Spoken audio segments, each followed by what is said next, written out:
চন্দ্রচূড়, রুদ্রাংশু, অঞ্জন, শুভম,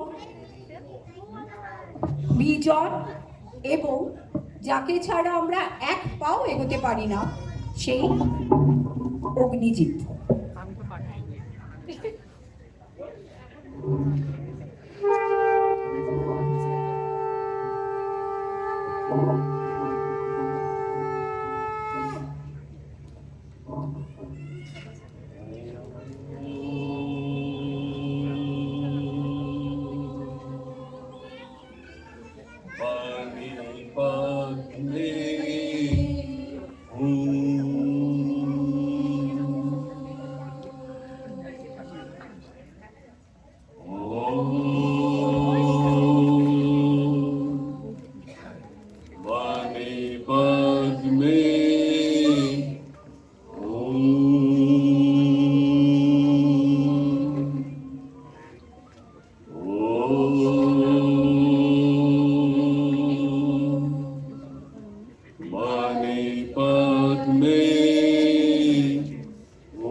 উনিশশো সালে আন্তর্জাতিক রাজনীতিটা ছিল দ্বিতীয় বিশ্বযুদ্ধের পূর্ববর্তী চরম উত্তেজনা আর নাৎসি জার্মানির আগ্রাসনের বছর। মিউনিক চুক্তি, যেটা 1938 সালের 30 সেপ্টেম্বর হয়, সেই মিউনিক চুক্তি জার্মানির কাছে চেকোস্লোভাকিয়ার সুদেটেনল্যান্ড হস্তান্তর করে। অস্ট্রিয়া সংযুক্তিকরণ, স্প্যানিশ গৃহযুদ্ধ এবং চীন জাপানের যুদ্ধের তীব্রতা বিশ্বকে আর একটা যুদ্ধের দিকে ঠেলে দেয়, যার প্রধান কারণ ছিল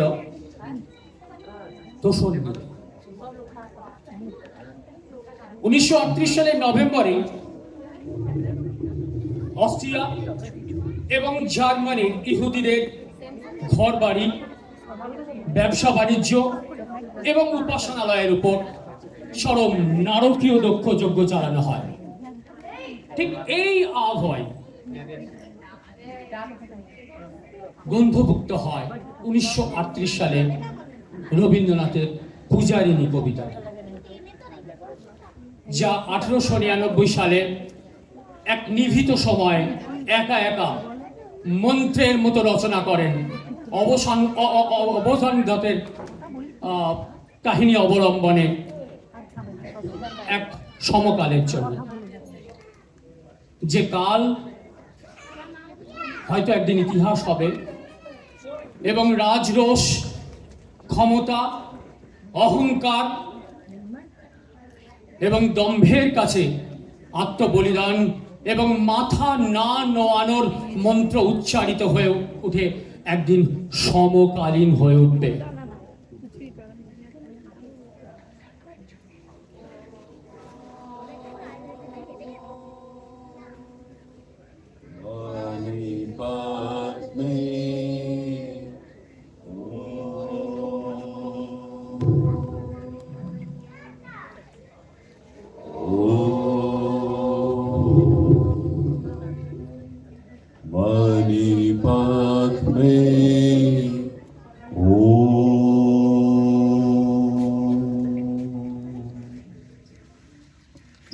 বিম্বিসার নমিয়া বুদ্ধে মাগিয়া লইলা পাদনখ কণা তার, স্থাপিয়া নিভৃত প্রাসাদ কাননে তাহারি উপরে রচিলা যতনে অতি অপরূপ শিলাময় স্তূপ শিল্প শোভার সার। সন্ধ্যাবেলায় শুচিবাস করি রাজবধূ রাজবালা, আসিতেন ফুল সাজায় ডালায়, স্তূপ পদমূলে সোনার থালায়, আপনার হাতে দিতেন জ্বালায় কনক প্রদীপমালা।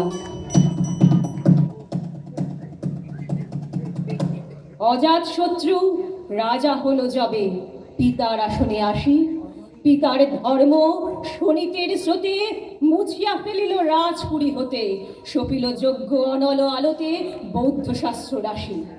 কহিল ডাকিয়া অজাত শত্রু, রাজপুর নারী সবে। বেদ, ব্রাহ্মণ, রাজা ছাড়া আর কিছু নাই ভবে পূজা করিবার। এই কটি কথা যেন মনে সার, ভুলিলে বিপদ হবে।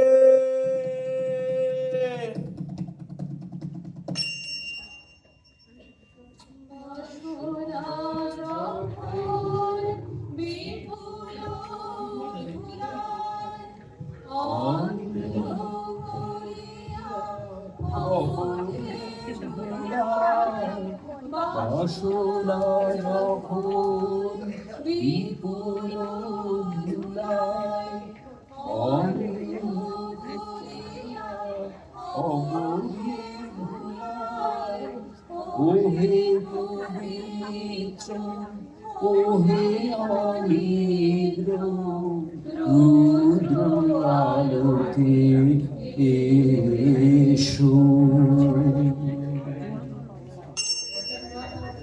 সেদিন শারদ দিবা অবসান, শ্রীমতী নামে সে দাসী পুণ্য শীতল সলিলে নাচিয়া, পুষ্প প্রদীপ থালায় বাকিয়া, রাজমহিষীর চরণে চাপিয়া নীরবে দাঁড়ালো আসি। শিহরি সভয়ে মহিষী কহিলা, এই কথা নাহি কি মনে? অজাত শত্রু করেছে রটনা, স্তূপে যে করিবে অর্ঘ রচনা, শুলের ওপরে মরিবে সেজনা, অথবা নির্বাসনে। সেটা হতে ফিরে গেল চলি ধীরে, বধূ অমিতার ঘরে। সম্মুখে রাখিয়া স্বর্ণ মুকুর, বাঁধিতেছিল সে দীর্ঘ চিকুর, আঁকিতেছিল সে যত্নে সিঁদুর, সীমন্ত সীমা পড়ে। শ্রীমতীরে হেরি বাকি গেল রেখা, কাঁপি গেল তার হাত, কহিল, অবোধ, কি সাহস বলে এনেছিস পূজা? এখনই যা চলে, এ কথা দেখিবে ঘটিবে তাহলে বিষম বিপদ পাক। অস্তরবীর রশ্মিয়া ভাই খোলা জানালার ধারে, কুমারী শুক্লা বসে একাকিনী পড়িতে নিরত কাব্য কাহিনী। চমকে উঠিল শুনি কিঙ্কিনী, চাহিয়া দেখিল দ্বারে। শ্রীমতীরে হেরি পুত্রী রাখি ভূমে, দ্রুত পদে গেল কাছে, কহে সাবধানে তার কানে কানে, রাজার আদেশ আজ কি না জানি, এমন করে কি মরণের পরে ছুটিয়া চলিতে আছে? দ্বার হতে দ্বারে ফিরিল শ্রীমতী, লইয়া অর্ঘ থালি। হে পুরবাসিনী, সবে ডাকি কয়, হয়েছে প্রভুর পূজার সময়। শুনে ঘরে ঘরে কেহ পায় ভয়, কেহ দেয় তারে গালি।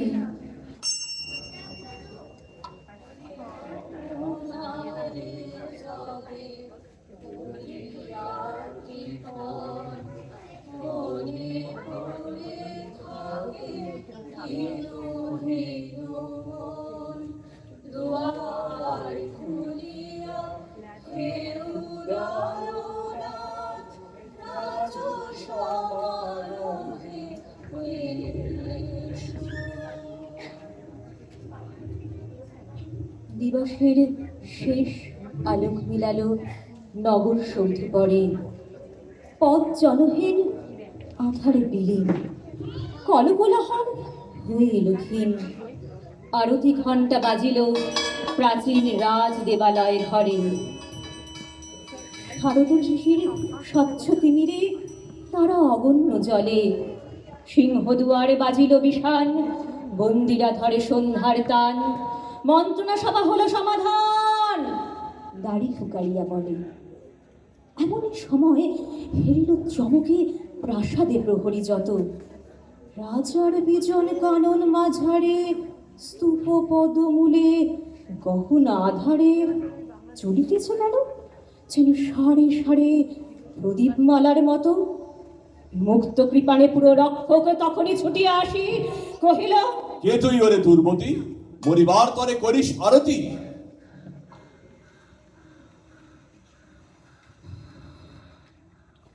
মধুর কণ্ঠে শুনিল,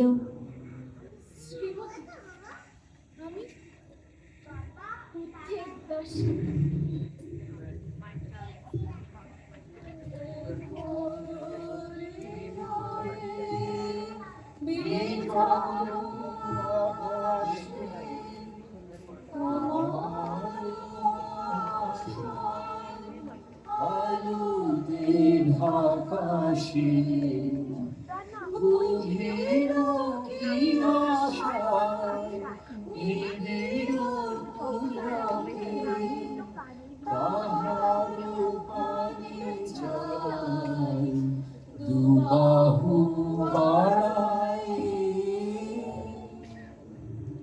সেদিন শুভ্র পাষাণ ফলকে পড়িল রক্ত লিখা।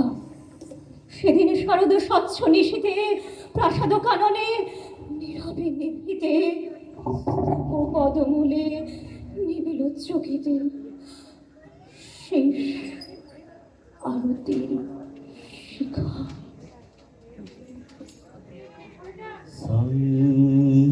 সংগচ্ছাত্মা সংবদধ্বং সংবো মনা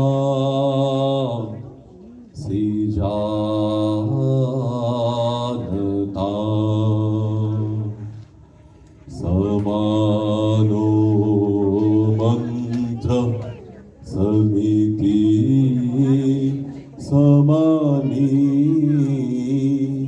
সমানং মন সহচিত মেষা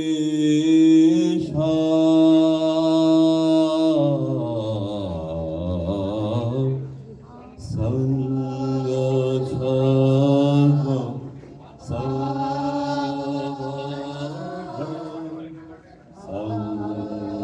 সংবমনা সৃজানতা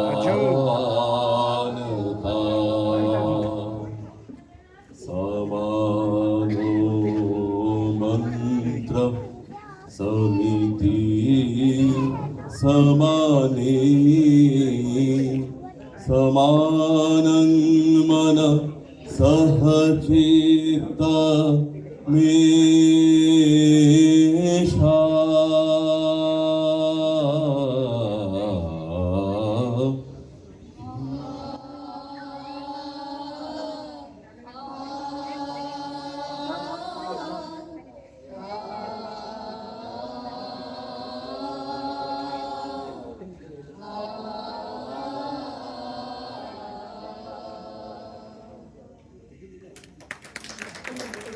Very good.